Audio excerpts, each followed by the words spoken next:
તાલુકા સંકલન સમિતિ દ્વારા અસ્મિતા સંમેલન બાયડ તાલુકાના આમોદર ખોડિયાર મંદિરે મીટિંગનું આયોજન કરવામાં આવ્યું હતું, જેમાં આમોદરા પંચાયતમાં આવતા તમામ પેટા પરના યુવાનો તથા વડીલો મોટી સંખ્યામાં જોડાયા હતા અને દરેકને ભાજપ વિરુદ્ધ મતદાન કરવા માટે શપથ લીધા હતા।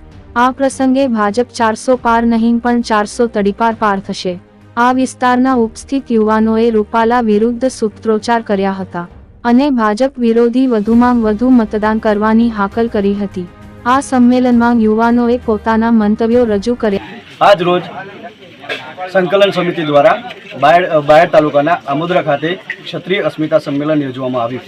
તેમાં ખૂબ મોટી સંખ્યામાં આમોદરા તેમજ આજુબાજુ ગામના ક્ષત્રિય સમાજના આગેવાનો, ભાઈઓ, બહેનો અને વડીલો ઉપસ્થિત રહ્યા।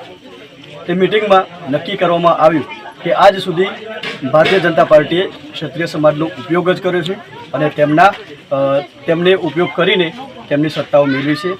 તો આજ રોજ આમોદરા તેમજ આજુબાજુના ગામડાએ પ્રતિજ્ઞા લીધી છે કે આવનારા લોકસભાની ચૂંટણીમાં ભાજપની વિરુદ્ધ મતદાન કરશે તેમજ જંગી બહુમતીથી ભાજપને હરાવશે અને 400 પાર નહીં તડી પાર કરશે એવા સોગંદ લીધું।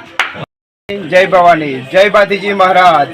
અસ્મિતા સંમેલન આમોદરા ગામ ખાતે આજુબાજુના ગામના દરેક યુવાનો બહોળા સમાજની અંદર ભેગા થયા હતા અને ભાજપ વિરુદ્ધ મતદાન કરવા માટે દરેકે પોતાને સોગંદ લીધા કે હું 50થી વધુ પણ મતો એક જણ નખાવીશ અને અમારું ભાજપ સરકારે જે રૂપાલા સાહેબ અમારા સમાજ પ્રત્યે જે બોલ્યા છે તેનો જવાબ આપવા અમે કોંગ્રેસને સારા એવા 5 લાખથી વધુની મતથી અમે તેમને વિજય બનાવશું।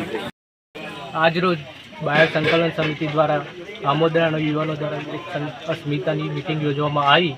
તેમાં યુવાનો દ્વારા ભાજપ વિરુદ્ધ મતદાન કરવું અને અમારી લડાઈ છેક બૂથ સુધી રહેશે ત્યાં સુધીની શપથ લેવામાં આવી અને ભાજપના વિરુદ્ધમાં અમે મતદાન ચોક્કસથી કરીશું અને કરાવીશું, વધુમાં વધુ મતદાન કરીશું। યુવાનો આમોદરામાં મોટી સંખ્યામાં અમે હાજર રહ્યા।